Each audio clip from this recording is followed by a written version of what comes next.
ఈ 5 నెలల పరిపాలన మాత్రం ప్రజలకు ఏ విధంగా అసౌకర్యాలు లేవు. ప్రజలు ఇవాళ శాంతియుతంగా ఎటువంటి ఆటంకాలు లేకుండా కూడా వాళ్ళు స్వేచ్ఛాయుత జీవితం గడుపుతున్నారు. ఈ రోజున వచ్చిన ఈ కూటమి ప్రభుత్వం బీజేపీ, తెలుగుదేశం, జనసేన పార్టీలు ఉమ్మడిగా ఈ 5 నెలల పరిపాలనలో జనం మాత్రం చాలా ప్రశాంతంగా ఉన్నారు. అసలు కనీసం అతనికి ఒక ఎమ్మెల్యేగా ఉండి ఇవాళ నాకు ప్రతిపక్ష హోదా కావాలంటే ఆ రోజున నిన్ను జనం నమ్మి ఒక్కసారి అని చెప్పేసి ఆ రోజున గెలిపించిన జనాన్ని నువ్వు ఎన్నో ఇబ్బందులు పెట్టడం వల్ల నిన్ను ప్రతిపక్షంలో కాదు కదా కనీసం 11 సీట్లకి పరిమితం చేశారు. నువ్వు ఆ రోజున 150 సీట్లతో గెలిచిన నువ్వు చంద్రబాబు నాయుడు గారిని కానీ మిగిలిన ప్రతిపక్షాలు కానీ ఆ రోజున ఉన్న పార్టీలని నువ్వు ఎన్నో విధాలుగా చాలా ఇబ్బందులకు గురి చేసి ఇవాళ ఆ రోజున నీకు అవకాశం ఉందని చంద్రబాబు నాయుడు రావట్లేదు, వాళ్ళు రావట్లేదు అని చెప్పేసి నువ్వు అన్నావు ఆ రోజున శాసనసభలో. ఈ రోజు నువ్వేం చేస్తున్నావు? నువ్వు ఎదుటి వాళ్ళకి చెప్పేటప్పుడు మనదేంటో మనం చూసుకోవాలా. మనది చూసుకోకుండా నువ్వు ఎదుటి వాళ్ళది తీర్చిదిద్దే అంతటి ఓడి కాదని చెప్తున్నాం. వైసీపీ ప్రభుత్వం ఎందుకు నిర్లక్ష్యం చేసిందంటే అతను కన్స్ట్రక్షన్ చేయలేదు. అది ఆ రోజున అధికార పక్షంలో ఉన్న తెలుగుదేశం పార్టీ ఆ రోజున కన్స్ట్రక్షన్ చేసింది కాబట్టి ఆ ఇల్లు ఇవ్వడం వల్ల చంద్రబాబు నాయుడు గారికి పేరు వస్తుంది కాబట్టి దాన్ని టిట్కో వెళ్ళండి నిర్లక్ష్యం చేసి అదే ఇల్లు ఈ ప్రజలకు కేటాయిస్తే ఈ చంద్రబాబు నాయుడు కట్టించినాయి అని ప్రజల్లో ఉండిపోతారు, చంద్రబాబు నాయుడు ప్రజల గుండెల్లో ఉండిపోతాడని దానివలన ఈ టిట్కో వెళ్ళని జగన్మోహన్ రెడ్డి నిర్లక్ష్యం చేశాడు. కంపల్సరీగా కూటమి ప్రభుత్వం ద్వారానే తెలుగుదేశం పార్టీ రేపు అమరావతి, ఆంధ్రప్రదేశ్ రాజధాని అమరావతిగా అది ప్రపంచ పటంలో మనం చూడబోతున్నాం.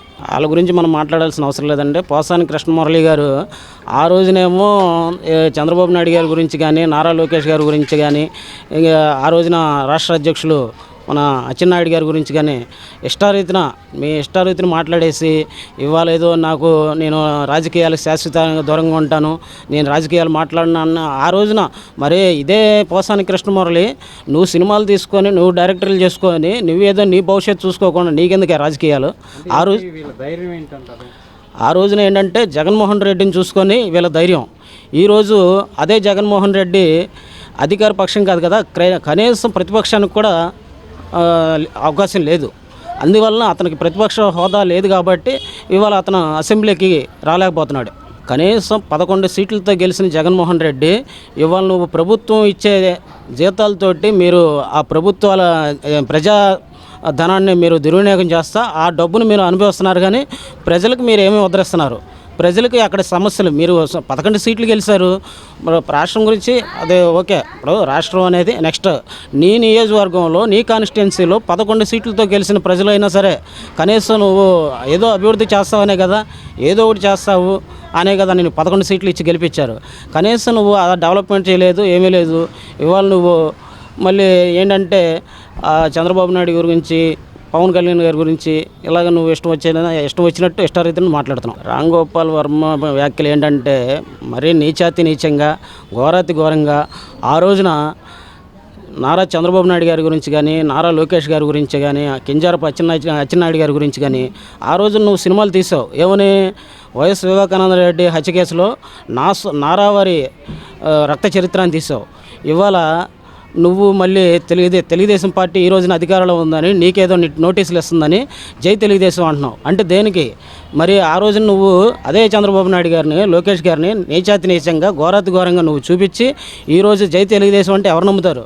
నువ్వు ఆ రోజు నారావారి రక్త చరిత్రని తీస్తావు, ఇవాళ జగనేశ్వర రక్త చరిత్రని తీస్తావా అని నేను అడుగుతున్నాను. నెక్స్ట్ రెడ్ బుక్లో ఎవరనేది త్వరలోనే ప్రజలు కానీ మీరు కానీ మేము కానీ ప్రింట్ మీడియా, ఎలక్ట్రానిక్ మీడియా అన్నీ కూడా త్వరలోనే చూస్తారు. రెడ్ బుక్లో ఏదో ఇవాళ ఆ రోజున చంద్రబాబు నాయుడు గారు కానీ నారా లోకేష్ గారి యువగలం పాదయాత్రలో ఆ రోజున రెడ్ బుక్ దేనికి ఓపెన్ చేశారంటే ప్రజల్ని నువ్వు ఎంత ఇబ్బందులు పెట్టావు, ఎంత భయభ్రాంతులకు గురి చేసావు. అదే ఆ ప్రతిపక్షంలో ఉన్న తెలుగుదేశం పార్టీ నాయకులను కానీ కార్యకర్తలను కానీ ప్రజలను కానీ నువ్వు ఎంత భయభ్రాంతులు చేస్తే ఈ రోజున లోకేష్ గారు యువగలం పాదయాత్ర ద్వారాగా రెడ్ బుక్ తయారు చేసి ఇవాళ ఏ జిల్లాల వారి స్టేట్లో మొత్తం కూడా అన్ని జిల్లాల వారీగా ఎక్కడెక్కడ కూడా మా ప్రజల్ని భయభ్రాంతులను చేస్తున్నారు, తెలుగుదేశం పార్టీ అభిమానులను ఇబ్బందులు పెడుతున్నారు, కార్యకర్తలను ఇబ్బంది పెడుతున్నారని ఆ రెడ్ బుక్ అనేది తయారు చేయడం జరిగింది. దాని గురించి అంటే మిమ్మల్ని ఏదో ఆయన టార్గెట్ చేశాడన్నది కాదు, మీరు ప్రజల్ని కానీ పార్టీ అభిమానులు కానీ కార్యకర్తలను కానీ మీరు టార్గెట్ చేశారు కాబట్టి అదే రెడ్ బుక్లో లోకేష్ గారు మిమ్మల్ని టార్గెట్ చేశారు. నెక్స్ట్ ఎవరు అనేది కూడా త్వరలో. ఆ రోజున అధికారం ఉందని ఇష్టారైతుని మాట్లాడిన కొడాలి నాని కానీ అలాగే రోజా కానీ అనిల్ కుమార్ కానీ వీళ్ళందరూ కూడా చెప్తున్నాం, అధికారం శాశ్వతం కాదు, ప్రతిపక్షం శాశ్వతం కాదు. మనకు అధికారం ఉంది కదా అని ఇష్టరీతిన మాట్లాడి ఆ రోజున అసెంబ్లీలో మీసాలు తిప్పడం, తొడలు కొట్టడం కాదు.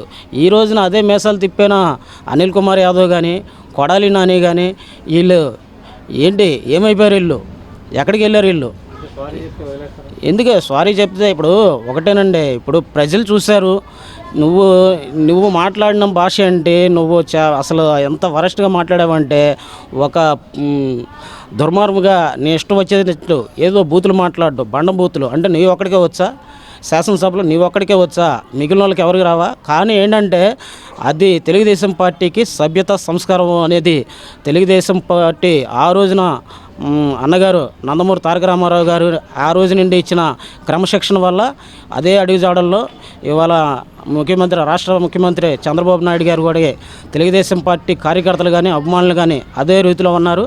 ఎక్కడ కూడా మీరు ఇప్పుడు చూడండి, అసెంబ్లీ సమావేశాలు జరుగుతున్నాయి, ఎక్కడైనా సరే అసెంబ్లీలో ఒక ఎమ్మెల్యేలు కానీ మంత్రులు కానీ ఎవరైనా సరే ఇష్టారీతిని కానీ బూతులు మాట్లాడడం ఉందా?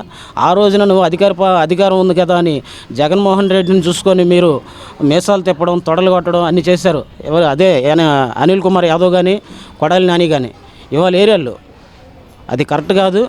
మీరేంటంటే ప్రజలకు మంచి చేయాలి, ప్రజలకి మిమ్మల్ని చూసి హుందాతనంగా ఉండాలి తప్ప శాసనసభలో మిమ్మల్ని చూసుకొని ఇంకొకళ్ళు నేర్చుకోవాలి తప్ప మీరు కావాలని ఇట్లా దుర్భాషలు ఆడడం కానీ బూతులు మాట్లాడడం కానీ మానుకోవాలి.